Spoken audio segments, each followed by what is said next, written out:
मैं Rakesh Chandra, motivational speaker, professional life coach, आज आपको यह बताने के लिए आया हूं कि अगर आप अपने जीवन में यह नहीं कर रहे हैं तो किसी मुश्किल में पड़ सकते हैं या मुश्किल में हैं। मैं आपको 3 पॉइंट बताऊंगा, जिसमें पहला पॉइंट है किसी को देखकर मुस्कुराएं।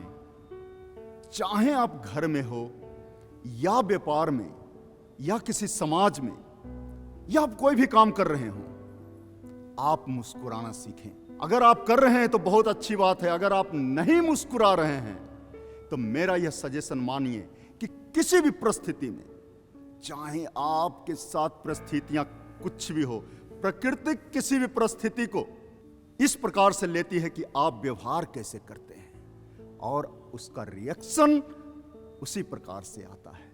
इसलिए मैं आपको यह सजेशन देता हूं कि आप हर परिस्थिति में हर एक इंसान के साथ जब व्यवहार करते हो, अपना एटीट्यूड को पॉजिटिव रखें और मुस्कुरा करके आप जवाब दें। मुस्कुरा कर आप किसी भी ग्राहक के साथ पेश आएं।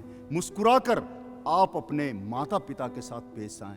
मुस्कुरा कर आप अपने बच्चों के साथ, उनकी जो गलतियां हैं, अगर आप मुस्कुरा कर बोलते हैं तो बच्चे को ज्यादा समझ में आएगा।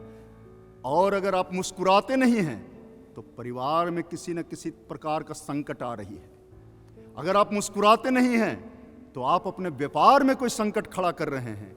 और अगर आप मुस्कुराते नहीं हैं तो समाज में आपको शायद जगह नहीं मिल रहा है। इसलिए लेडीज एंड जेंटलमैन, मैं आपसे विनती करता हूं कि आप मुस्कुराने की आदत को डाल लीजिए, चाहे आप किसी भी परिस्थिति में हो। प्राकृतिक परिस्थिति को नहीं देखता है, वह तो सिर्फ रिजल्टेंट देखता है कि आप रिजल्ट क्या दे रहे हैं। मुस्कुराना सीखिए। दूसरा मेरा पॉइंट है कि जब भी आपसे कोई बात करे तो आप एक बेहतरीन श्रोता बने।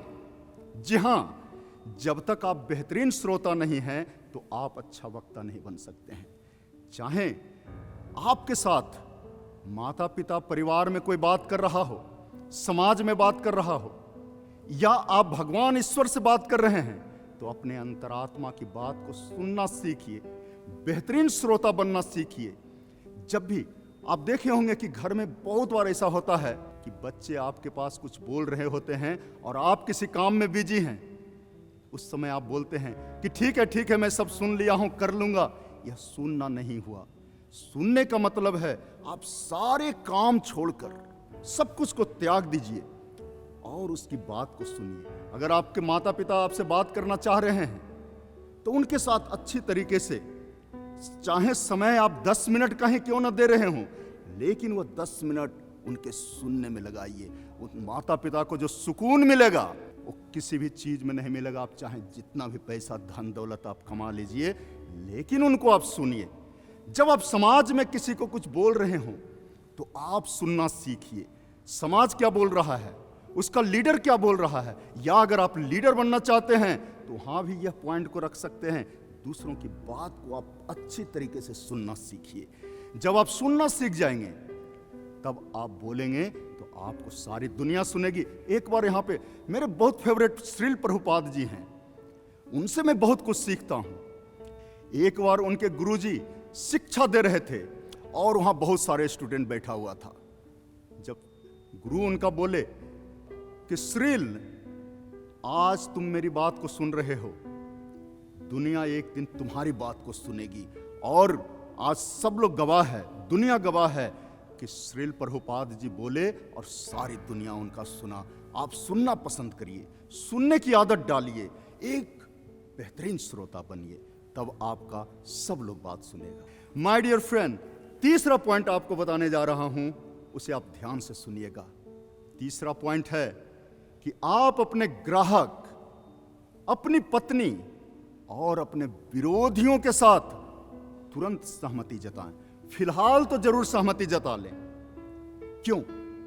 क्योंकि ग्राहक अगर आपसे डिस्कशन कर रहा है व्यापार में कि यह गलत है, वह गलत है, यह गलत है, तो आप अपने व्यापार में अगर उच्चतम स्तर तक जाना चाहते हैं, उसे बढ़ाना चाहते हैं, उसका इनलार्ज करना चाहते हैं, तो आप फिलहाल सहमति जताएं उनसे और उन्हें एहसास दिलाएं कि आप सही हैं। दूसरा, पत्नी के साथ कभी भी वाद विवाद में ना पड़े। यह बहुत ही इंपॉर्टेंट बात बताने जा रहा हूं, और जो भी पारिवारिक लोग हैं इसे अगर देख रहे हैं तो आप अपने जेहन में बिठा लीजिए कि अगर पत्नी कभी आपको बोले कि तुम गलत हो, तुम गलत हो, तुम गलत हो, यहां तुमने गलत किया, तो फिलहाल तो उसे जरूर ही सहमति दीजिए कि हाँ तुम बहुत सही हो, और बाद में इस पर आप करेक्शन करिए। लेकिन उस समय आप किसी भी वाद विवाद में नहीं पड़िए। यह आपके जीवन को बेहतरीन बनाएगा, आपका घर को बेहतरीन बनाएगा, और आपका यह व्यवहार दूसरों के प्रति संवेदनशील बनाएगा, सहनशील बनाएगा। और तीसरा पॉइंट जो इसके अंदर आता है वह है कि किसी भी विरोधी के साथ, जो आपके विरोधी हो, जो आपका विरोध कर रहा हो किसी भी एंगल से, घर, समाज, सोसाइटी या देश में कहीं भी आपका विरोध चल रहा हो, उस समय आप उसके साथ सहमति जताएं और उसके साथ संबंध स्थापित करें, और उसको यह एहसास दिलाएं कि आप उसका बात मान लिए हैं। लेकिन उस पर अगर कुछ भी करेक्शन करना हो तो यह आप बाद में कर सकते हैं, लेकिन फिलहाल तो जरूर सहमति जताएं। यस माय डियर फ्रेंड, मैं आज आपको 3 बहुमूल्य बात बताया हूं जिससे कि आपका जीवन बहुत सुधर सकता है। पहला पॉइंट कि आप हमेशा मुस्कुराते रहें, और दूसरा कि सुनने की आदत डालें, बेहतरीन श्रोता बने, और तीसरा अपनी पत्नी, अपने विरोधी और ग्राहक के साथ हमेशा, कभी भी, जब भी आपको ऐसा सामना करना पड़े, उनके साथ सहमति जताएं, किसी भी प्रकार का वाद विवाद में नहीं जाएं। मैं राकेश चंद्रा मोटिवेशनल स्पीकर आपसे विनती करता हूं, प्रार्थना करता हूं कि अगर यह वीडियो आपको अच्छा लगा हो, यह वीडियो से आपको अगर कुछ सीख मिला हो, तो एक कमेंट जरूर करिएगा। अगली बार मैं किस विषय पर वीडियो लेकर के आऊं, आप मुझे बताइए। मैं हमेशा अच्छे अच्छे वीडियो अच्छी तरीके से अध्ययन करके आपके सामने कुछ पॉइंट्स रखूंगा जिससे आपका जीवन बदलेगा। आप इसे शेयर करें, सब्सक्राइब करें, और दोस्तों को बताएं कि Rakesh Chandra motivational speaker, personal life coach, आपके जीवन को बदलने के लिए आया है। जरूर आप मुझे आशीष दीजिए, प्रेम दीजिए। बहुत मेहनत करना पड़ता है एक वीडियो को बनाने के लिए। जरूर आप इसे शेयर करिए। बहुत बहुत धन्यवाद। Thank you.